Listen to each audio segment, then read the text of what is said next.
Now, the chaos at SVB is having ripple effects across the banking industry, echoing the financial crisis of 2008. So what happens from here? Let's bring in Hennessy Large Cap Financial Fund Portfolio Manager David Ellison and S&P Global Market Intelligence's Nathan Stovall. Good to see you here both this morning. Dave, let me start with you. You have skin in the game in your fund. You had Signature Bank in there. Your thoughts on what the government has done here and what moves you making this morning?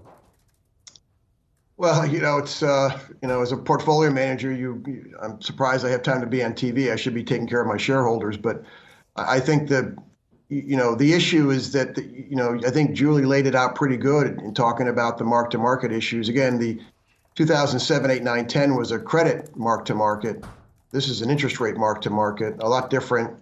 It seems to be equally as punishing. But I think, you have to accept the fact that you missed it and you're going to take a hit in the portfolio. And I think I've got a bunch of other names that look very safe, like JP Morgan and Wells Fargo, and they've gotten hit too. So, it's been a tough realization that risk and fear are still very much alive in this marketplace. And I think the electronic nature of the banking system now, people can move money very rapidly. This isn't people lined up outside with their passbooks looking to get $20 out. This is people that are calling, going on the internet and pulling, millions of dollars out very, very quickly. So, this liquidity issue is, I think, bigger than the Fed ever expected. And I think it's going to be a struggle going forward here to kind of reestablish a sense of liquidity in the system. Yeah, it definitely feels that way. And Nathan, as is always the case when these kinds of things happen, there are some people who look at it and say, well, we should have seen this coming if you really scrutinized the balance sheet of this particular bank, which leads me to ask, where else are we going to see these kinds of vulnerabilities? Even with this backstop that now we have seen put in place, is there a chance that we could see other financial institutions fail? Well, hopefully not. And I think David and you both put it pretty well on what drove this issue. But one of the points I want to add to that is that, this is really sort of a crisis of confidence in those institutions.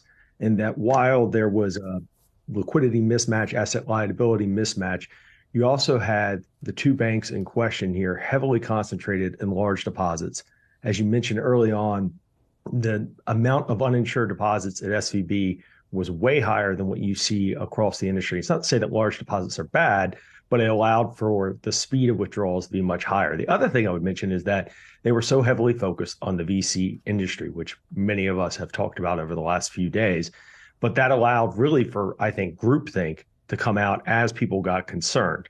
Similar with Signature, a little bit different story, but the fact that they had crypto exposure and what we had seen with Silvergate winding down operations last week, I think really accelerated things there. But that's the one that is perhaps more surprising to anybody. And I think one of the reasons why you've seen regulators respond the way they have, with backstopping uninsured deposits at both those institutions, as well as coming with their term lending facility. And they're hoping it's a bazooka and really assures depositors that their money is safe in these institutions by providing additional funding. David, you mentioned JP Morgan. Others that I've talked to this morning also looking at JP Morgan, calling out its fortress balance sheet. Of course, that is a term that CEO Jamie Dimon is always highlighting on his various earnings calls. What do you do with a stock like that, and how do you see JP Morgan exposed to the situation?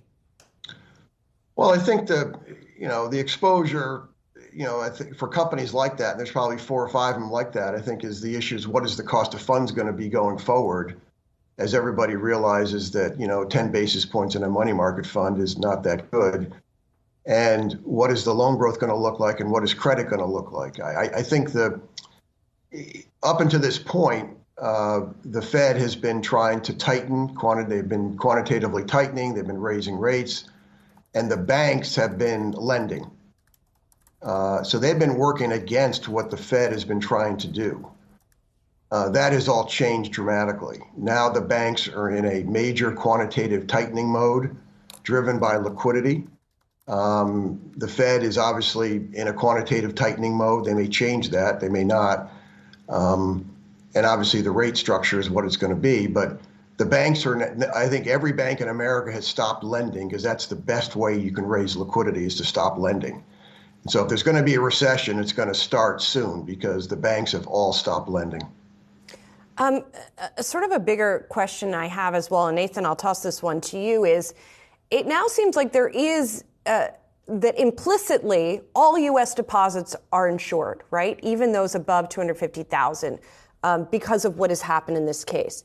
Does that mean de facto that every institution in the United States could theoretically be a systemically important financial institution? Like, is everything now backstopped forever and ever amen? Like, has this changed without sort of a legislative change the way that the financial system works? I don't think the regulators want that. I think what they tried to do here was calm the fear and provide a window for the rest of the institutions who haven't had as much stress, if they experience outflows, to maintain their liquidity position. So I think it's kind of early days. I think it's extremely fluid.